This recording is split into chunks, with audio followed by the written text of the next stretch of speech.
Oh, hello. How are you? Oh, gee whiz. I'm so happy to see you all here. Welcome to our dope review of WandaVision. We're very excited to show it to you.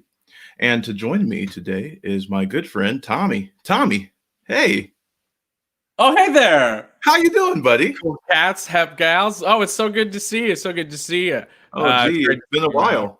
It has. It really has. And I'm so excited to talk about these first two episodes of WandaVision. A great new entry into the MCU. I'm ready. Absolutely, me too. And oh my goodness. Oh my gosh, look at all the colors. Wow. Wow. Well, hello. What's your name, Hi, sir? Is that guys. Eric? Oh, hey, Eric. Hello. It's good to see you, buddy. Man, I'm so all joking aside, I'm super excited to talk about WandaVision. Oh my gosh, it's so freaking good and bizarre. So yeah, let's dive in. Eric, is this your first review with me? Review? Yeah, I joined you when you were talking about all the Disney announcements of all their That's upcoming projects and whatnot. I don't know if absolutely. it doesn't really count as a review, right? Yeah. Well, let's hop right into it. So we got two episodes this week, a 2 episode premiere. So initial impressions out of the gate for me, I thought it was really, really strong. And very it felt like David Lynch doing sitcoms. Is kind of like my water cooler, like here's my elevator pitch. It's David Lynch doing a sitcom. What'd you think? I thought it was really strong. I really liked the commitment to form within especially the first episode. We're talking about the camera angles, right? And I think that's going to be a major way that they're going to tell story throughout the series, throughout the was it 9 episodes, 6 episodes? 9 episodes. Throughout the 9 episodes, we're really going to see, when the world starts to break down, as you may see, or as you may assume from the promotional footage and the images, we're sort of seeing like a breakdown of what is reality. It seems to be like one of our questions. And I think a major way we're going to do that is by camera usage. Yes. And so I really liked that in the first episode. Also, as a musician, I'm really about the two different like intros that we have, like the theme songs that we got. We got one kind for the 50s, and then another one for our like early, late 50s, early 60s episode. So I'm excited to see that progress throughout. And it's very interesting because it's the writing team. It's the couple from Frozen. I can't remember the names off the top of my head. Yeah, Robert Lopez and Kristen Anderson Lopez. Yes. There we go. Doing the music. There you go. Points. Doing the music. So it's really interesting to see them step into more orchestral stuff versus musical theater. So I think that's going to be fun to hear. Yeah, absolutely. Eric, what were your impressions of the first episode? I really loved it. I was a bit taken aback by it. To be quite honest, like I didn't know what to expect because I knew there was going to be a sort of 50s sitcom vibe to it in whatever is going on with this alternate reality that Wanda seems to be trapped in, or Wanda and Vision. I didn't know how fully they were going to commit to the sitcom format, right down to like the half-hour episodes, and as you were saying, Thomas, the camera angles and it being like almost entirely black and white, like all of that. I was like, okay, they are really committing to this, and I am here for it because I have no idea what's going on, but I am very intrigued. Yeah, I'm happy that they committed to it. I think that it is going to cause some people not to be as into this, at least in the first couple episodes. I think that's actually why they released the first 2, because by the end of the second episode, I think you can start to feel that there's something else is going to start happening, so that's very interesting to me.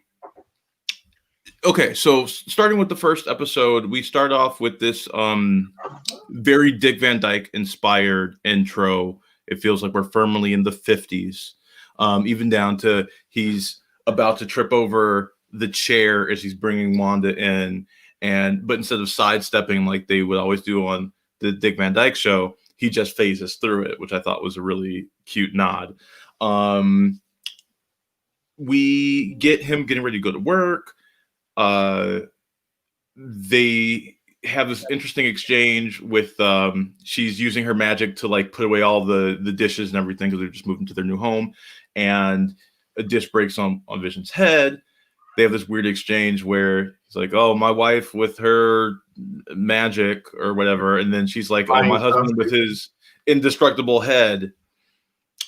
That's a very interesting thing that immediately makes me think of the fact that his head was not so invincible the last we saw him, because to the best of our knowledge, this robot is supposed to be dead. Right. So I think that's very interesting. Right.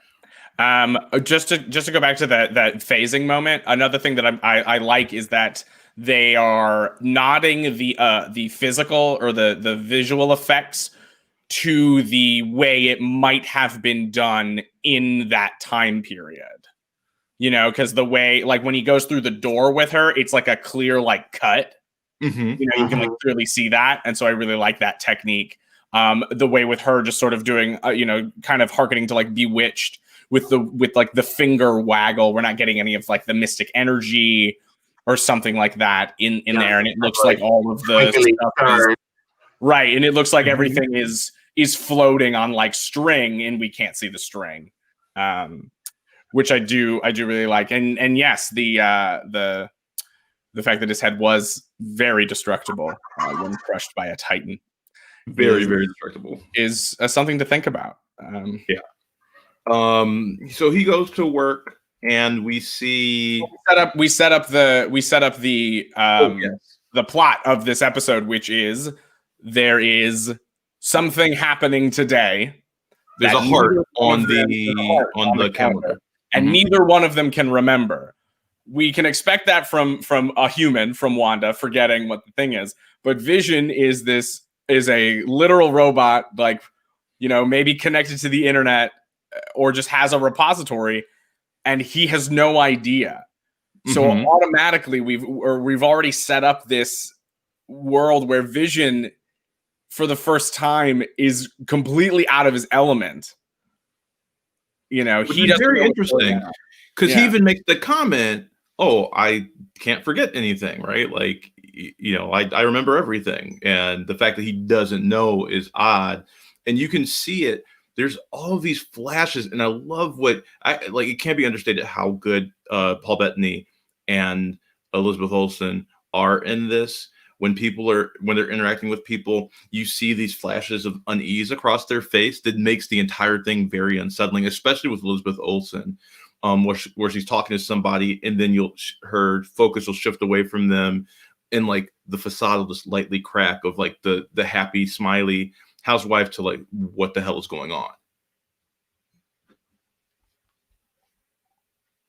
So a lot of moments in there where I was uncomfortable. I was like, "Oh, okay, this just got very weird."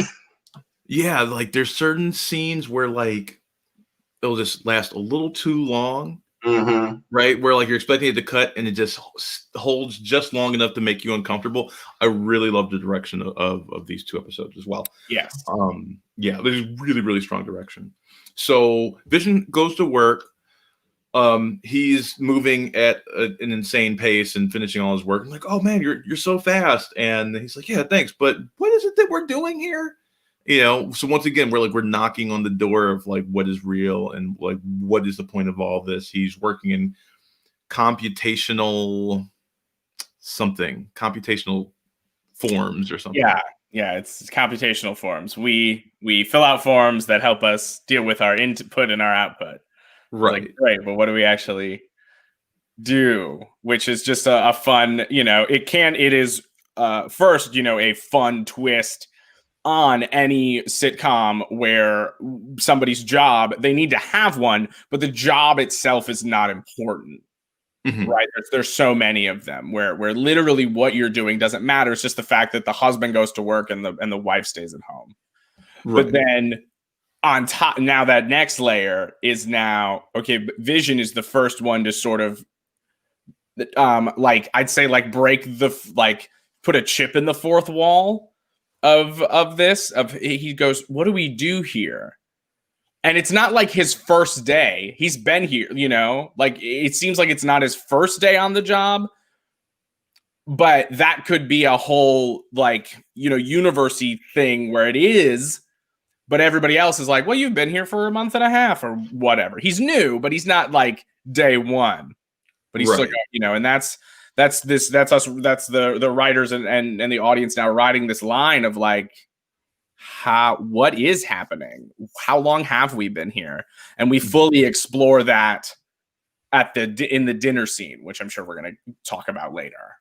Yeah, and I think that it is actually a boon that they don't really ever break completely. They don't like dissolve the illusion at all in this first episode. It adds to the unease because you can see them trying to push against it. Sure, I'm gonna argue that the one time we do is when the camera angles change, when we move from that locked sort of, you know, multi-angle thing, and we get into those real big, those real tight close-ups on everybody. That I think that is the breaking of the fourth wall, because now the camera is in the environment as opposed to the wall of the environment. I like that. I like that. I would agree with that. Eric, what do you think about that? Yeah, and so that's we've seen in preview footage and whatever. There's this repetition motif. Like his wife has it when she just keeps saying, stop it, stop it, stop it, stop it. We have it in the second one where they keep calling her name. So there's this repetition motif I think we're going to find is our link between wherever they are and the cinematic universe as we know it. Because I think quite obviously we're not in 2023, you know, America post Endgame. Like we're not in that wherever we are. That's not where Wanda and Vision are. Yeah. Yeah, and the repetition, like you were referring to, that was definitely one of the moments where I was just getting kind of unsettled watching it. Like I know we haven't gotten there in the recap yet, but the choking scene at the dinner party, it got real fast. It's like, whoa, what the hell? Like just the fact that like no one was acting, no one was like responding. And they just kept repeating the same phrase and just staring. I was like, okay, this is weirding me out a little. So like, I'm sure that's intentional on the part of the writer and the director to like make the audience feel that same sense of unease that the characters are in that moment of this is not quite real and we have no idea what is going on. Yeah, I would agree with that for sure. So moving on, we see juxtaposed scenes with Wanda meeting the neighbor Agnes, played by the wonderful, amazing Catherine Hahn, who I think steals the episode. She is absolutely incredible in this episode.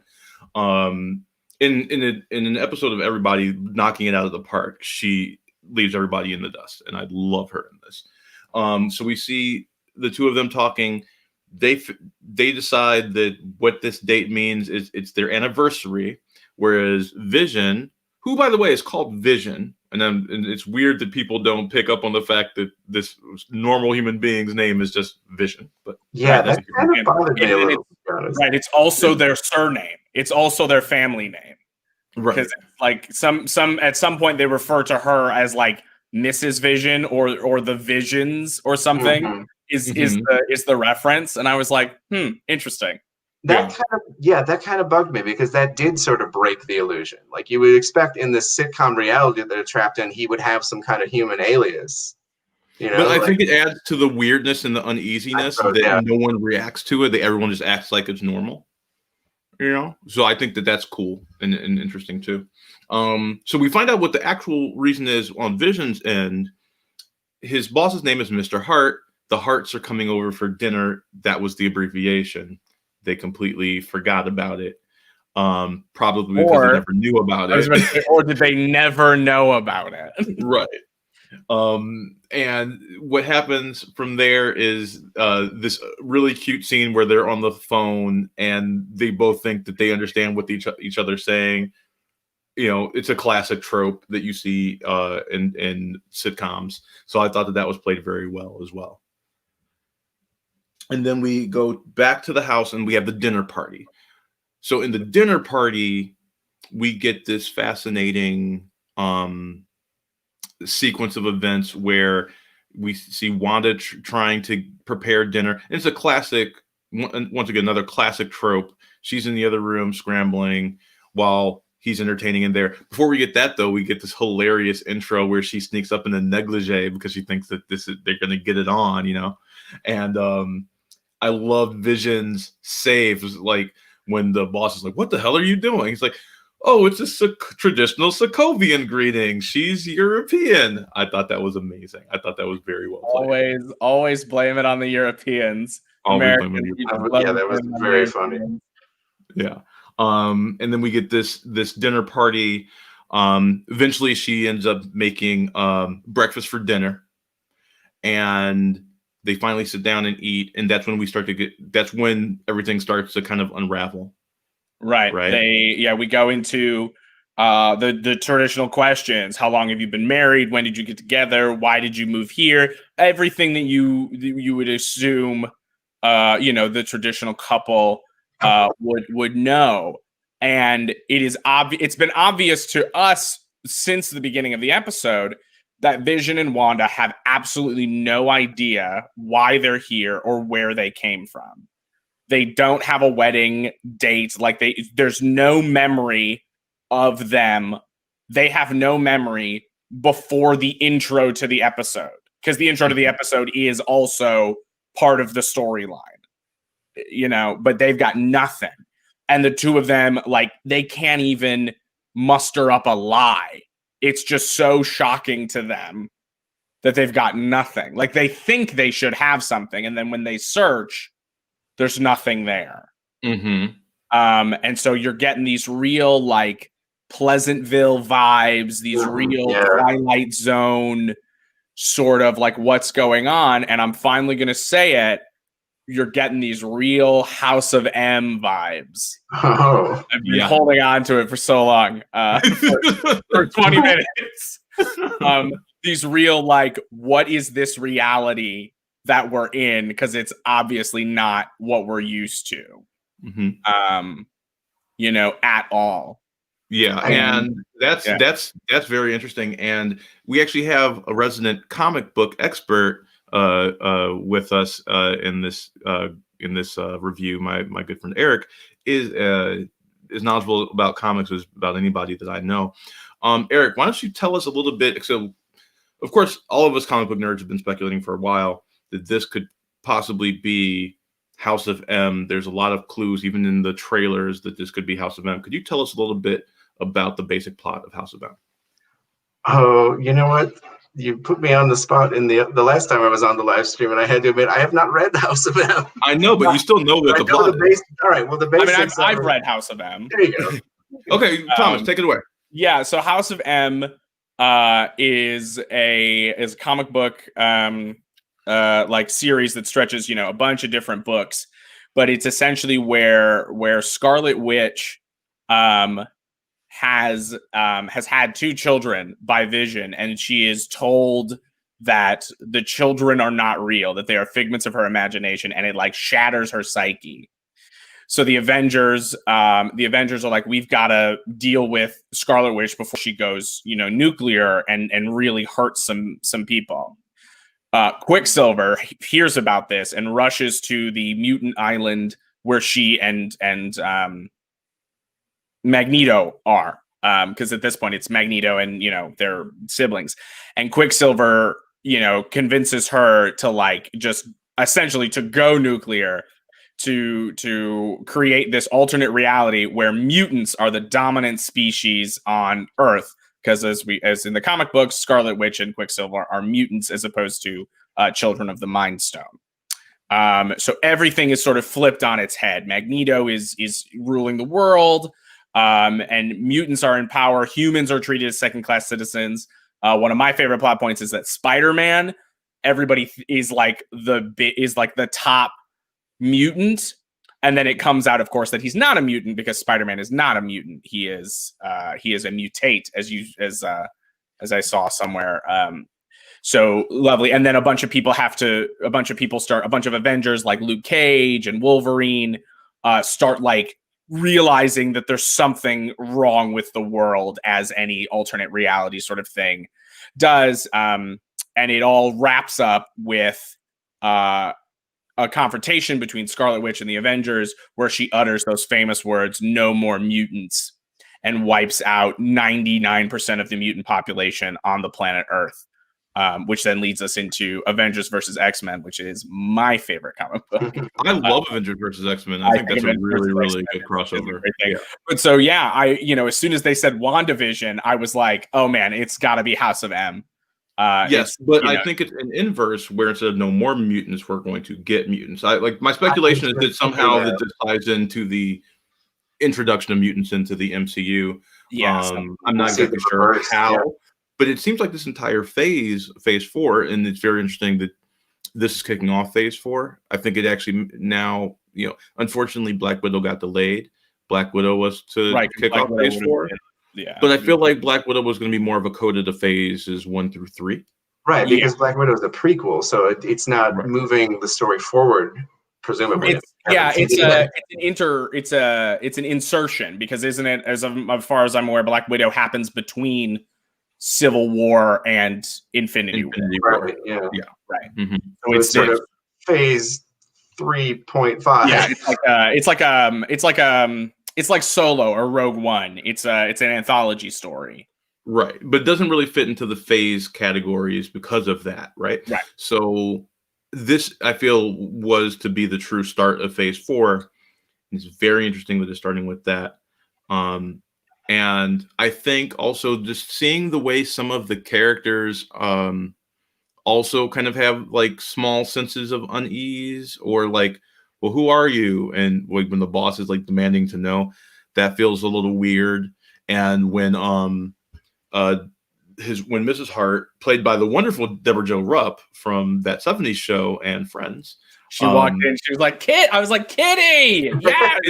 And she hasn't aged. She's like, I feel like she's been the exact same age for the last 20 something years. Right, and That 70s Show's been off the air for how long? Like, yeah, it's so weird. But when her husband is choking and she's saying, "Stop it, stop it," and he starts to get more panic, and that's when we shift from that multi-camera sitcom feel to this single camera really pushed in on their faces.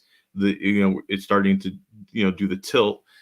Right. It gets really, really uncomfortable, and then she looks increasingly like more panicked, but like panicked in a way that she can't actually express it. So she's stuck in this like smiley, like, haha, stop it. But it becomes more and more unsettling, and she plays it perfectly. So I found that very, very interesting too. Yeah, I think that they are also, like, all these other people are also trapped in Wanda's mind, it feels like. Right. That was the moment that I was referring to earlier, where I started to feel uncomfortable as well, because it did seem like she was trapped as well in this sitcom reality, because by the rules of the sitcom, she can't rush over to help because that's the man's job, apparently.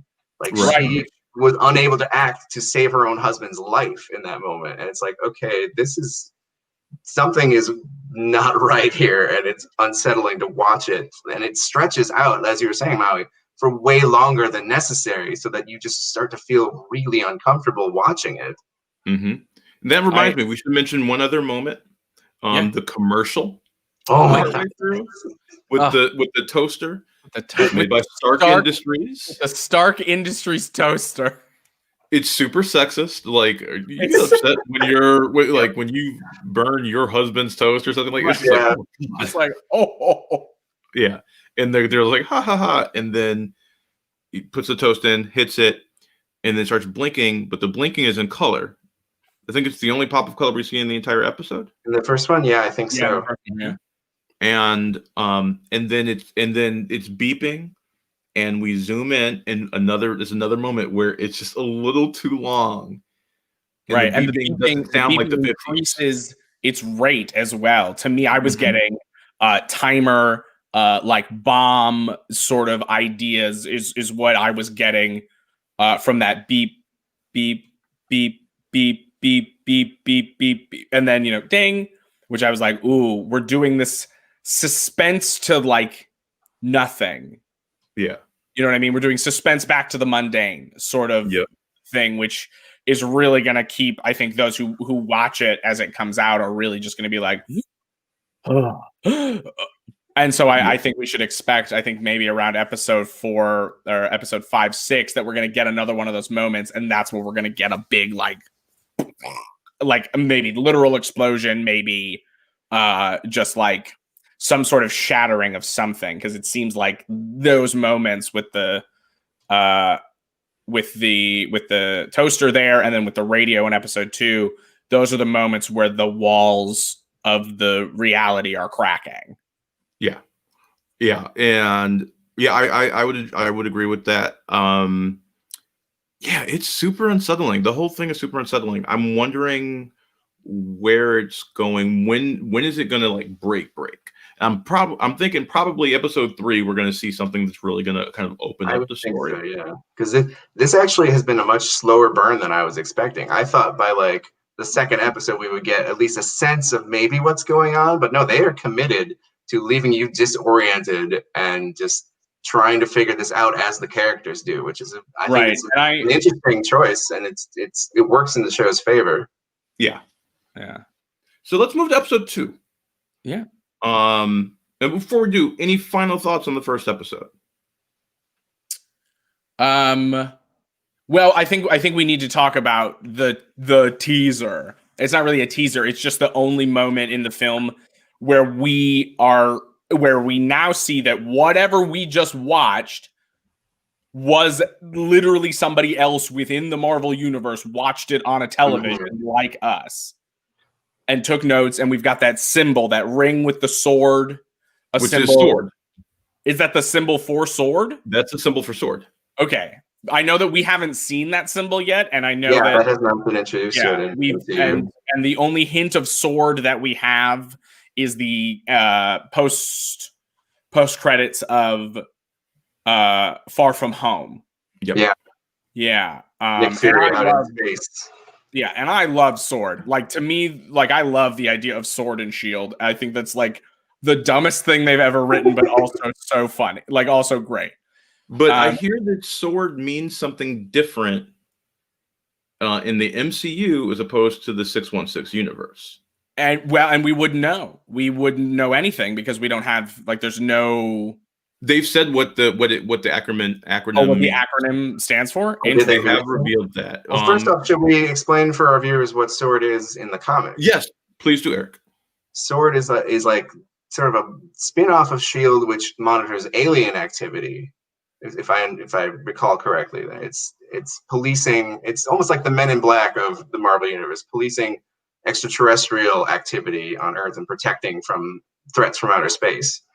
Right. Now, originally, sword meant. I'm trying to remember what the acronym means in the 616. Yeah, I don't recall. But I don't know. But I did find it for the MCU. So it's sentient weapon.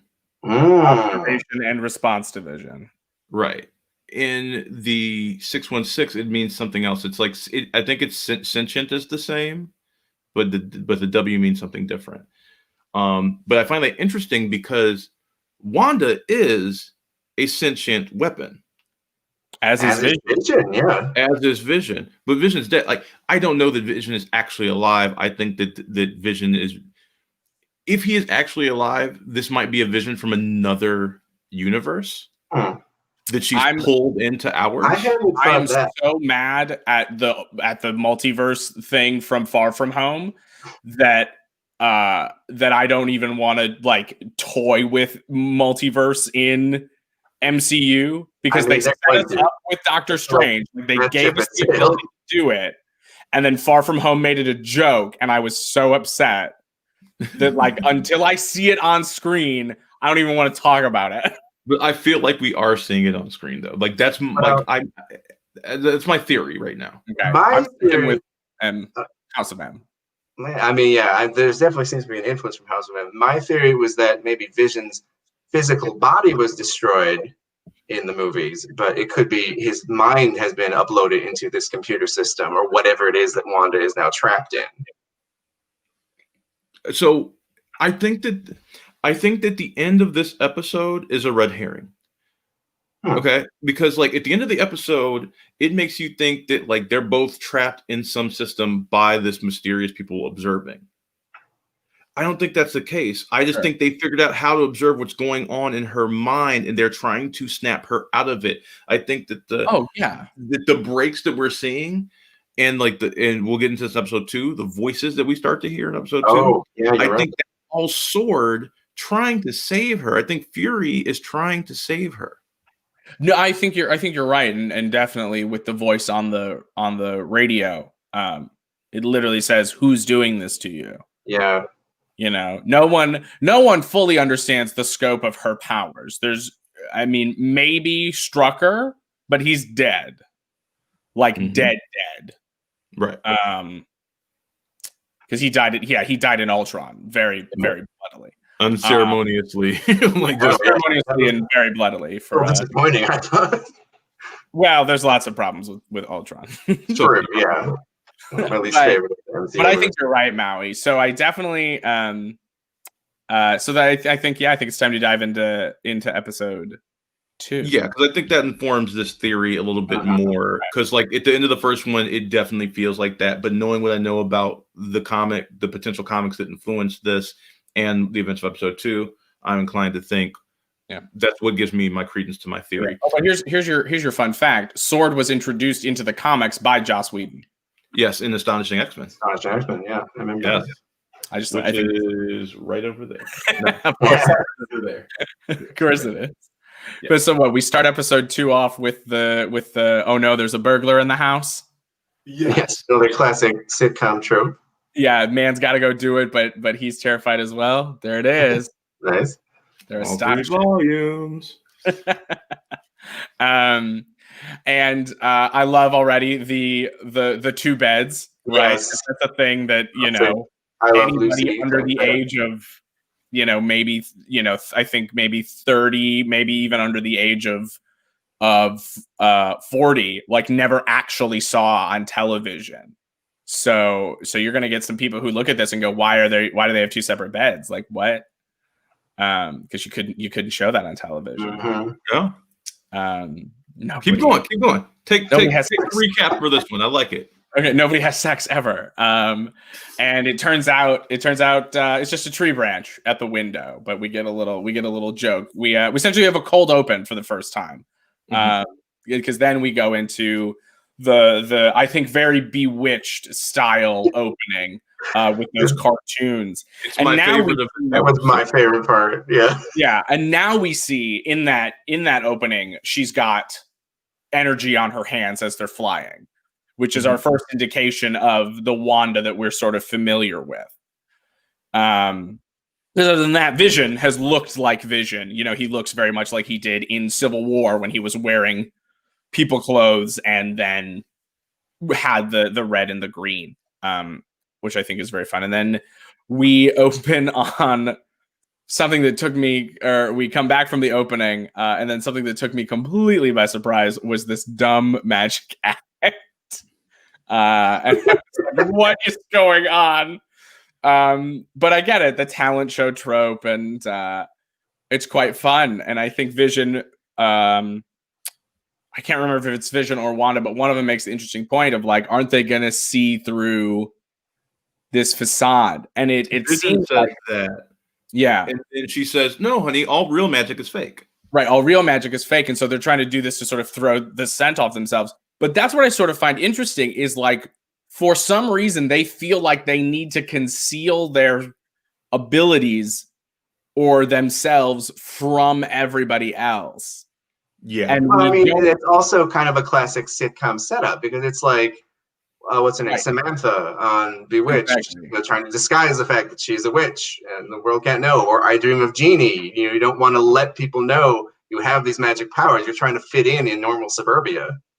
Exactly. And that is the crux of this particular episode is the I want to fit in. And it's this really genuine moment from from Wanda and Elizabeth Olsen of like, that's what she wants to do.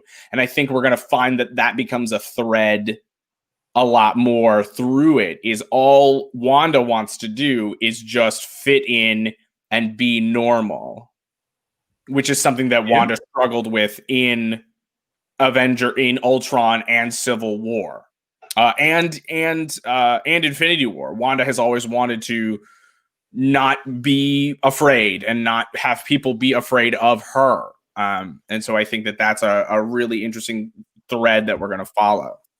Yeah. And I think that that fitting in thing is something you see very much in this episode too, when she's trying to fit in with like the women's club with Dottie. Yeah. Dottie played by Emma Caulfield, Anya from Buffy the Vampire Slayer, which made me very happy to see her. We'd love to see it. Yeah. And I found that whole thing interesting. I mean, the beats of this are pretty simple, right? They're trying to do the talent show. They split up again. It's interesting that they keep doing the thing where they split up and then they come back together in the third act. I think that's pretty standard of like A plot, B plot, bring it together, sort of. Yeah, but we don't see them discovering stuff together. We see them discovering pieces of themselves on their own, which I find interesting. Yeah. I really did like that. Right. So the Vision plot this time is he's like, oh, I gotta go get with the neighborhood watch and figure this out. Which I think is kind of interesting because it was a tree branch. Like we saw it's the tree branch, and we don't. I was like, why does he have to go to the neighborhood watch? Because he knows something's wrong.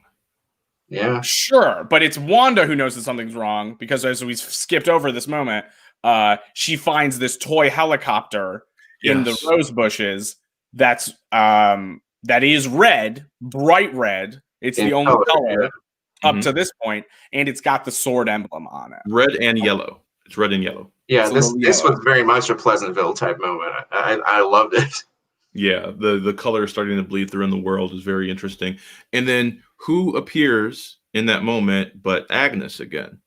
So that leads me to start questioning, who is Agnes? Yes. I feel like Agnes knows more than what she's letting on. Absolutely. Agnes trying to prevent Wanda from discovering what's going on is what I was getting out of that scene. Could be. Yeah, it was really weird. And they hold on her after Wanda gives up on it and goes back inside or whatever, or like walks away, and you see her with the mailman, and she's like, check it out. Right, it's super weird. Yeah, something's going on and I have a theory that Agnes, what if Agnes is if either of you are familiar with the character Agatha Harkness? Yeah, from the Spider-Man comics, right? The witch. She was like a sorceress from the Salem witch trials, but she also has a pretty big connection with Wanda. She taught Wanda magic for a while. Most magic and witches are connected. Most magic users in the MCU are connected, or in the Marvel universe are connected somehow. Right, but she even she has a familiar, a cat. I can't remember the name of the cat, but she has a cat familiar that could be her bunny. Could just be like her cat familiar. Right. Well, and then if she's trying to help Wanda, like ease her, like maybe she's there so that when she starts to realize what's happening, she can like kind of ease her into it. Okay, here's what's happening. You've created a world in your head, and you've created this universe, and we need to get you out of it. Right. Well, and what we don't talk about is that we transition from like the clear 1950s to late 50s, maybe early 60s, with no discussion of the fact that it's a new house, that it's like the layout of the house is different. It's completely different house. Yeah, it's a completely different house. And now she's wearing pants, which we talk on later in the episode with the committee meeting where Wanda is wearing the pants, which usually signifies a more progressive woman in that station, in that time in the world, or in America at least. But we never talk about the fact that it's a new house, but it's the same. We got that same person, right? Agnes is still here, and she has now become a constant. And and like it's the relationship is still the same. She's still the next door neighbor or near enough. I think her husband has the same name as well. Ralph, I believe. Yeah, something like that. My deadbeat husband Ralph, which I will think those jokes are funny till the cows come home. Oh, they're amazing. She's so good at delivering. The animated opening for this felt, as you were saying earlier, felt very bewitched, which also seems to indicate now we're very much in the 60s rather than the 50s. Yep. Right. That's how I was taking it. Absolutely. Yeah, we're pushing very quickly through time. And I'm wondering if each subsequent episode is going to do the same. Like, will we be in the 70s by episode 3? I think we're going to be in like an All in the Family type. I think it's going to be episode possibly color. I think it's going to be color 60s because we've seen Wanda in that like mod dress, which is still 60s with the hair, with the longer hair with the headband. Like that's definitely a look that we've seen, and that's like mod 60s. Like early Brady Bunch. I wonder if she's going to have kids by next episode too.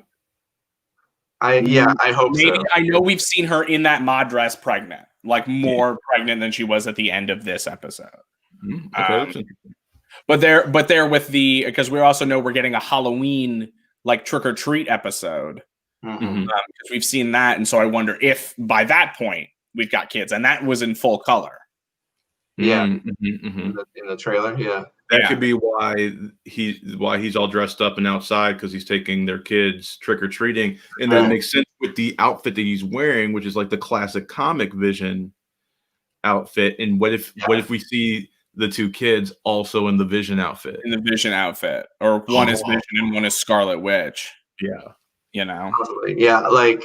I'm very much hoping that we see the kids, because while I have not read House of M, I have yet read Young Avengers. And so I'm hoping we get to see an MCU version of Wiccan and Speed, the two kids that Wanda and Vision have, which become real through her powers.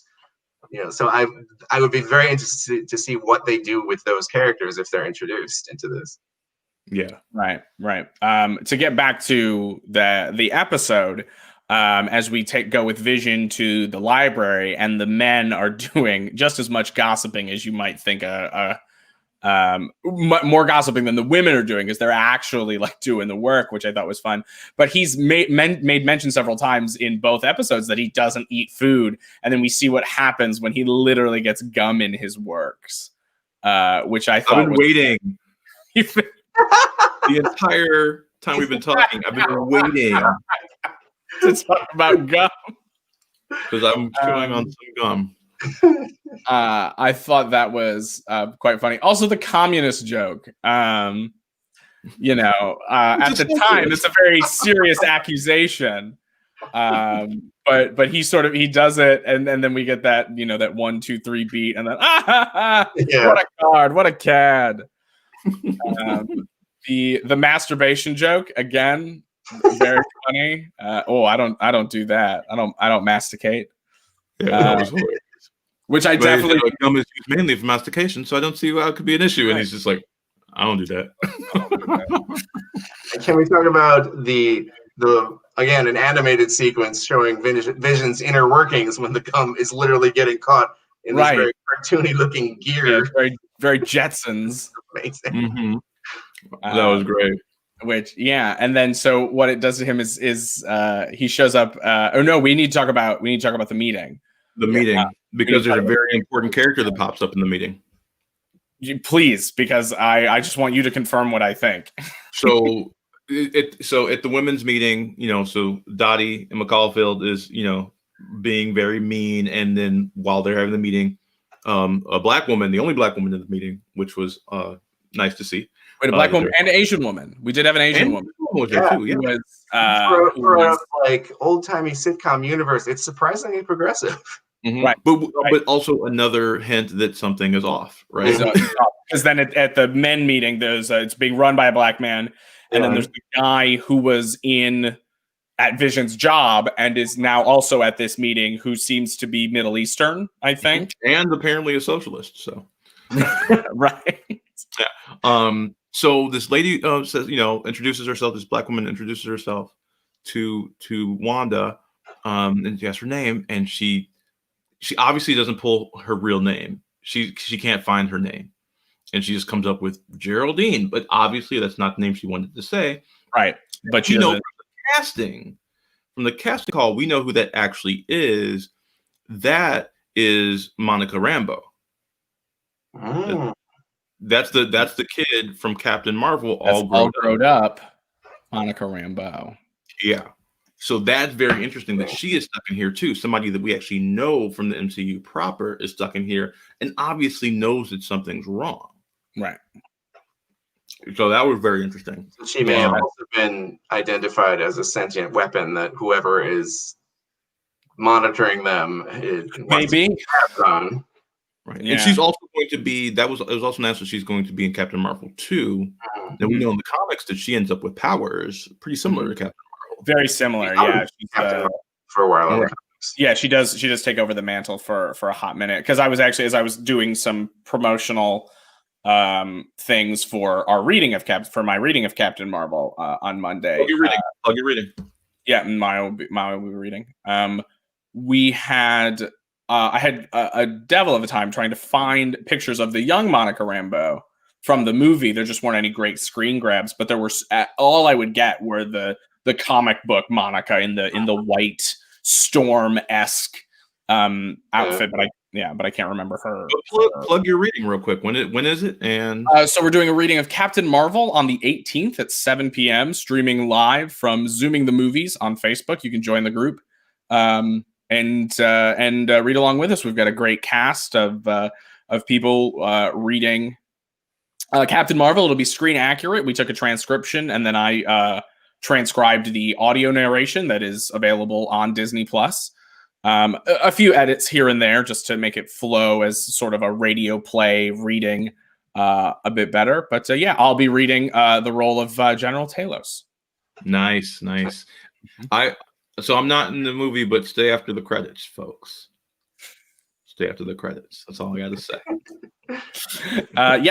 So they're talking and things are unsettling and then Wanda is just not fitting in with all the other ladies. She doesn't toe the Pleasantville line. She doesn't get the whole Desperate Housewives thing. And then later she has to clean everything up. Maybe as a sort of punishment, or maybe she's doing it to just get another couple of brownie points. But then we have while Dottie is watching, which is why I was thinking maybe it was punishment for talking during the meeting before. But while she's doing that, playing on the radio is everybody's favorite, "Help Me, Wanda." You hear "Help Me, Wanda, help me, Wanda," which is not the song, but it's damn close. And then the tension between the two of them ratchets up. Well, she's like, "Why are you here?" And she's like, in the camera angle. The camera angles are getting these tight. We get the over the shoulder shots, which I don't think were a part of the film language on television yet. They may have been in.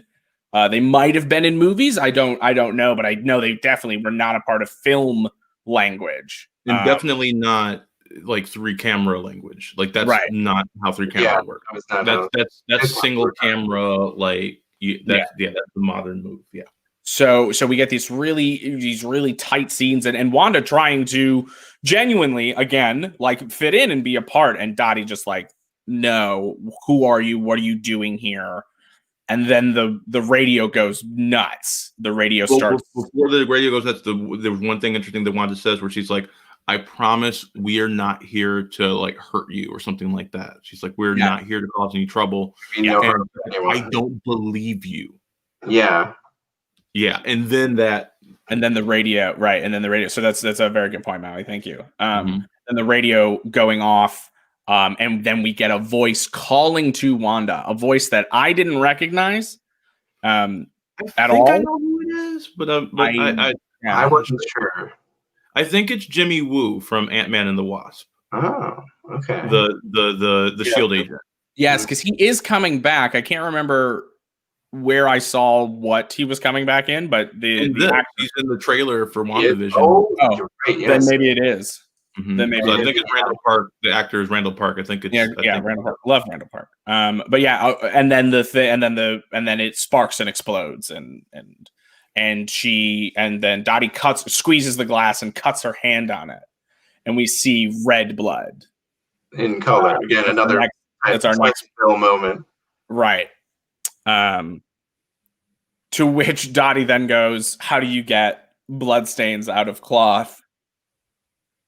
The only way you can on your own, or something, by yourself. Like, do it yourself." Yeah, and like how do I have to do it herself? Like she instantly recovers, and the sitcom status quo reasserts itself to like cover up what just happened, and like, okay, everything's normal. You didn't see that. Like come out with another one-liner here.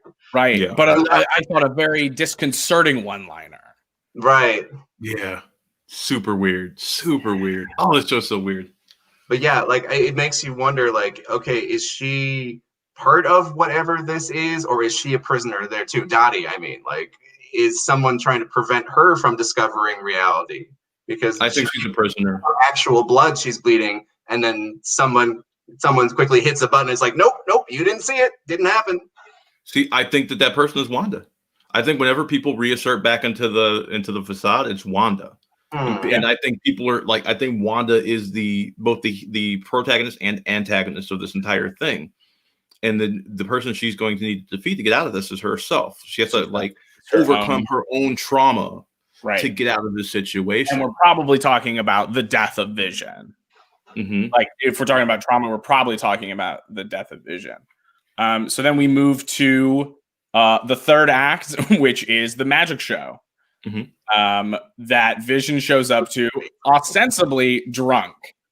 Like that's kind of what we're getting. And I would love to see Paul Bettany just play drunk for like 2 hours. I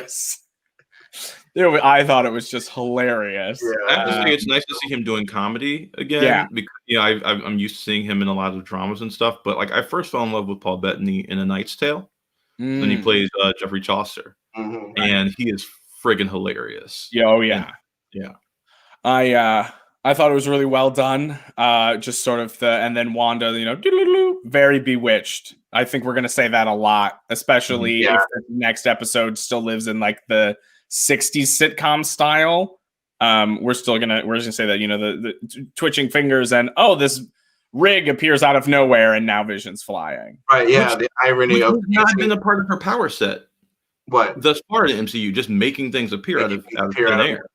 Yeah, it hasn't really. They haven't shown that in the movies. They haven't, but I think this is where they're going to introduce it, because we all know Scarlet Witch is one of the most powerful heroes in it, and her power is reality bending, not just what we've seen. Telekinesis and flight is really all we've seen her do.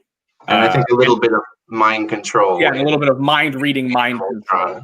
Yeah, that Ultron, ironically, is where we see more closely the powers that we're used to in the comic books.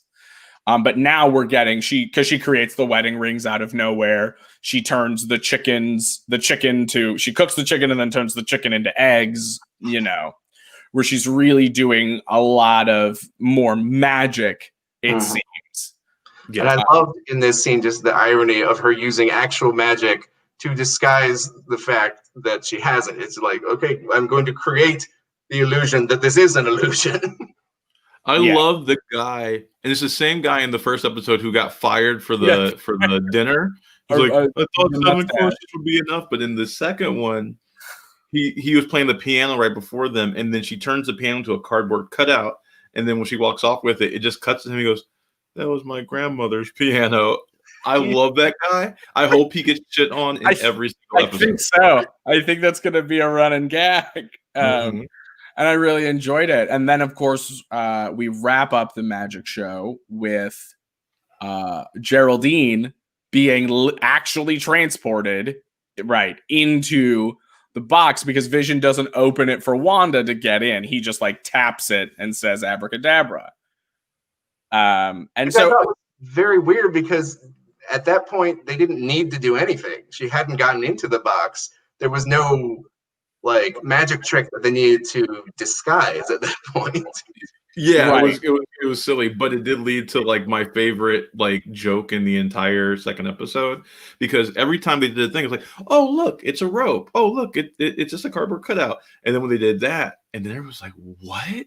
And then she makes the curtains open, and then there's just a bunch of mirrors behind them. Sorry, that was when he passes the hat through himself. That was when he passed the hat through himself. Yeah, the hat. So, he knocks over the hat, and the bunny escapes. And he's like, "Well, I'll just put a hat through me," and he just whoop. And everyone's like, "What?" And then it's like, "Oh, look, it was mirrors." And then the one lady goes, "Is that how mirrors work?" Yeah. And Dottie's like, "Shush." As if that explains everything. Hysterical. Yeah. But they did it. They pull off the talent show, right? She's able to pull the gum out because she can just sort of, feel within him that's the problem. And they try to sneak away quietly. Although she was very loud in that sequined jumper, which way to go. It's good luck. Mm-hmm. And they get the comedy award because it was so funny. And it seems like their secret identities or what have you are safe for another day. And we come back to the house. Wanda's back in her pants and Vision's in the sweater. And we have this really nice, moment of everything. And then Wanda's pregnant. Like within seconds. Wanda's pregnant. We've been talking about everything we do is for the kids. This episode, it's for the talent show is for the kids. They say it for the children. Yeah, they kept repeating that, which was also very disconcerting. And I've not spent a lot of time around pregnant women as an adult, but she was definitely showing, and I don't know where that falls, but in terms of, I would say she's probably about 20 weeks at that point. Right. And it was halfway to the pregnancy, second trimester would be my guess. I would think. Oh, cool. Right. And then we call back to the beginning of the episode. Something's going on. There's this loud rattling and noise outside, and we go out, and it's no longer Pleasantville, and now it is Twilight Zone. Like, it is spooky. It is creepy. The tone shifts so quickly, and a manhole cover opens, and a man in like a beekeeper sort of outfit, with a swarm of bees all around him. Bees or flies, some sort of insect, with the sword emblem on his back again, very obviously, right? Mm-hmm. And we get a solid look at the guy's face. Mm-hmm. I didn't recognize him, but like whoever it is or he represents, Wanda says no, and the whole thing rewinds. Mm-hmm. Yeah. We rewind to the moment. That's weird, right? That's where we completely break. Like before, we had like camera angle change and a little instances of unease. This straight up like turned into like an old VHS tape rewinding. That's why I was going to say, I think that fourth wall break happened right there. I don't think it's going to happen in 3. I think we're going to get a bigger one in 3, but like, I think we broke that fourth wall when Wanda went no, and just whoop, and we go back to the moment right before the kiss, and we make a little change so we don't go outside. Mm-hmm. Yeah, and I think I'm more inclined now to agree with your theory that Wanda is the one creating this world, Maui, because it's in that moment when she takes control and like intentionally is changing something. Right. And they are breaking through and trying to wake her up, and like it almost happened, and she said no, and she reasserted the fake reality that she's created. Right. And in previous moments where the sitcom reality breaks, it seemed more like Wanda was a prisoner and was trying to figure out what was going on, who was doing this to her. But now that I'm thinking about it again, in that moment, it does really seem like she's doing it to herself, because she suddenly has control over that universe. Mm-hmm. I think the other moment that does that for us is in the dinner scene in the first episode, where she says, "Vision, help him." Yep. She gives a command, and then Vision gets up and does it. Vision, he's stuck right before that. He has a look of fear on his face, just like Deborah Jo Rupp. Right. So I think in that moment, Wanda, it shows us again there that Wanda is in control of the situation, like the whole situation. This is just a much more a much bigger version of seeing that, a more palpable way. But I definitely think Wanda is in control of all of it, and she's trying to live this idyllic life, and that's what all these sitcoms, were. And then if you know why it's the sitcoms, I bet it's because that's how her and Pietro learned English. It's kids in Sokovia watching American sitcoms, and she created this, American ideal in her head, and she's going through all the sitcoms she watched in her childhood. That's exactly. Okay, I'm on board now with your theory. I'm saying. Look, I'm just saying. I figured out the twist or the who the killer was in Broadchurch by episode like 4 or 5. I'm just saying. Yeah. So they come back. We go back, and she touches Vision's hand, and all of a sudden everything's in color. We're in color. Vision's hand. We see his nice red. And we get that sweeping red image, that sweeping red pulse throughout the world, which is very close to the energy that she creates when using her powers. And now the world is in color. And what can that mean for her and Vision moving forward? I don't know. So I think whenever the world starts to break down, she shifts into another reality. So when the boss almost choked, right? That was like it was too much. Either that or there was something happened in between the episodes where she had to shift. Maybe we didn't see it. I don't know. But like whenever things start to get too real, then she shifts into another sitcom, right? And reasserts the reality and shifts into that. I think that's kind of what we're seeing play out. And so she's like running away from all her problems through all these various like homages to like sitcoms that she loved as a kid. I agree with that. Yeah. And we didn't sorry. Go ahead. We didn't talk about the commercial in the middle of this one. No, we did not. Go ahead, take it away, Eric. If I recall, it was a commercial for like a watch, but the company that made it was called Strucker, and there was a little Hydra symbol on the bottom of the watch. So it said something like Hydra. This could very well be her memories, like incorporated into that universe. Then everything is built from something in her head. Yes, Stark Industries destroyed her life in Sokovia. Yeah, Strucker and Hydra, experimenting on her brother. Powers and whatnot. But also another super sexist commercial. Yes, like man needs only 2 things, like 2 accessories: his woman and a Strucker. And it's just like, oh, this is so sexist. No, but that's what it was like back then. And so like I like the nods to like the casual misogyny of the era, and though we also see subversion of those tropes as well, right? Like we see the men gossiping like you would see women gossiping in those shows back then, and you see the women having like an auxiliary meeting, actually doing the work. So there's also subversion there. I think that's very interesting. Yeah. So those are our 2 episodes. I would love to hear your ratings for each of these episodes. I think they're pretty distinct episodes, so I don't think we should rate them together. I think we should rate them distinctly. Oh, absolutely. I really enjoyed both of them. I found myself laughing out loud several times, questioning what's going on, not able to sort of pull myself away from them as I was watching them at like 2:30 in the morning or something. I think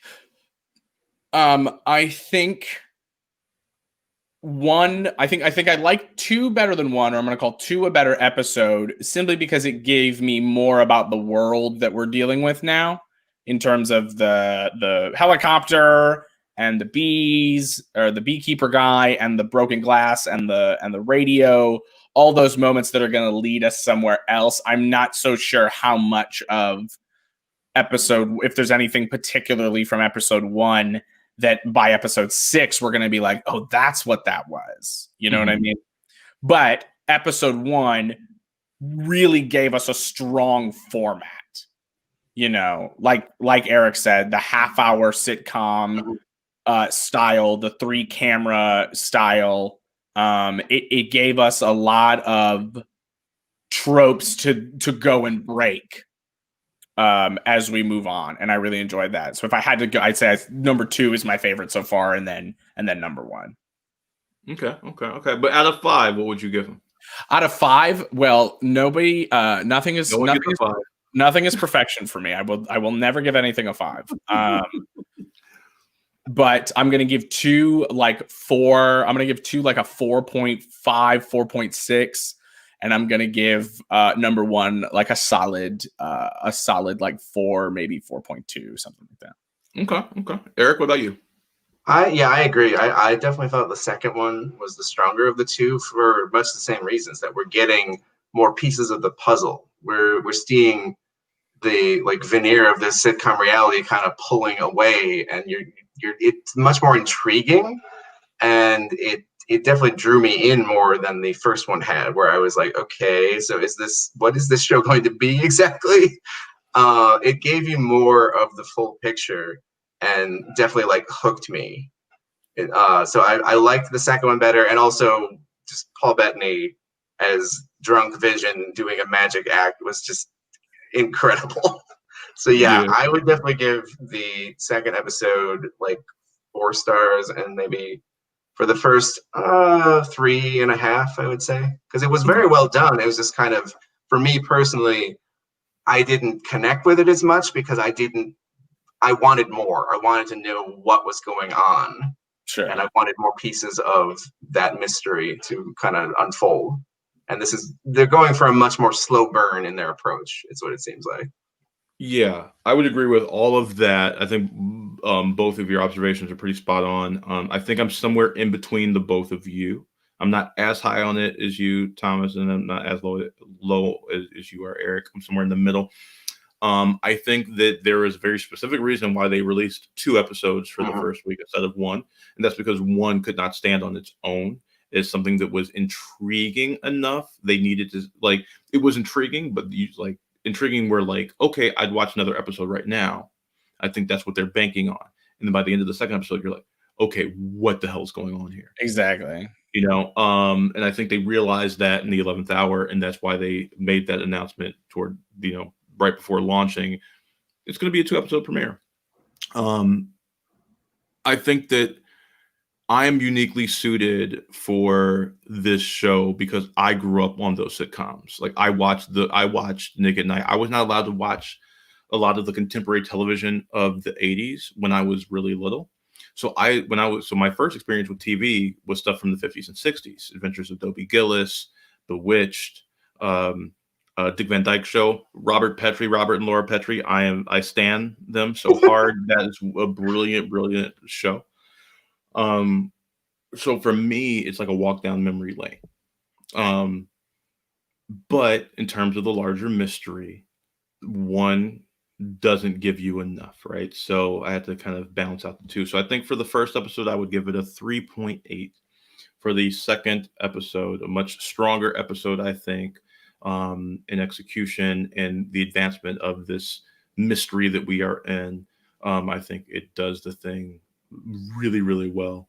I'm going to give it a 4.3. And so those are our ratings of the first 2 episodes. I'm going to thank the both of you for reviewing this with me. I'm looking forward to reviewing all the episodes with Thomas. Eric, you're more than welcome to join us. If you'd like to hop in for the reviews for the season, feel free. Yeah, we're super excited for it. I cannot wait to see what happens next week. I've heard rumblings of what happens in episode 3, like non-spoiler reviews, because they gave all of the reviewers the first 3 episodes. And it sounds like we're going to get some real interesting stuff in the 3rd episode. And that's all. Yeah, I've been more recently. I used to never do this. I've been more recently like not watching trailers and not reading stuff. I think on like Rise of Skywalker and maybe some Mandalorian stuff. Or like season 1 Mandalorian. So, over a year ago now, I think I got a little burned on it. Like I did see some spoilery stuff. Just from from people who were well intentioned. It was just like more information than I wanted to know. So I think now I'm just leaving it because it's going to come out. I'm paying for Disney Plus. I'm going to see it. I cannot watch, every TV spot they put out, but some of the bigger release trailers, I definitely still watch, those first teasers or a first full trailer or something like that. But yeah, I try and stay away from any sort of review until I've watched it. Yeah. I'm not that guy. I'll be completely honest. I watch everything. I pour over every piece of news that comes out, and then I extrapolate that so that I can try and figure out. Like, I'm the guy that needs to know the mystery before the mystery is revealed to me. Okay. And so, and that's been honed in me over the years. That's like when Kate and I were watching Broadchurch, which I had never watched the series before, and we watched it recently. Like 4 episodes in, I'm like, I think it's this guy, or this person. I'll say, I think it's this person. And she's like, oh no, maybe. But then she told me when we finished, and I was proven right. She's like, I was like, how the hell did you figure this out? I do that same thing when she's watching The Mentalist or like one of those procedural shows. Sure. I will walk in, I'll take a look at the screen, but like, he did it. Yeah. Well, because if you know the formula, this guest star is too big of a name to just be there to serve you some coffee. That dude killed somebody. Right? Absolutely. So yeah. So thank you both of you so much for reviewing. Can't wait for next week. Hopefully see you both next week to review episode 3 of WandaVision. Check us out on The Dope. We also have some other exciting stuff coming up soon. Thomas and I have been working on a new show, a spinoff to The Dope called The Dope Debate Club. So I'm really looking forward to that. We're going to start play testing that soon. So I can't wait to get to release that new show. Be sure to check out Conscious Culture this week. We're shifting everything into more of a YouTube format. So Conscious Culture this week will be on Monday. And I think it will be on Mondays from here on out. We will be doing something to celebrate Dr. King's legacy with Sharonda Dawson of Bronte House. They are very famous for their Black school program that does cultural enrichment for Black kids to be connected to their African heritage. So I'm looking forward to that. And also check out all of our Ella stuff. She has her own channel now on YouTube, Everyday with Ella, or on Instagram, everyday.w.ella. So check it out. Thank you so much for watching. Have a good night, everybody.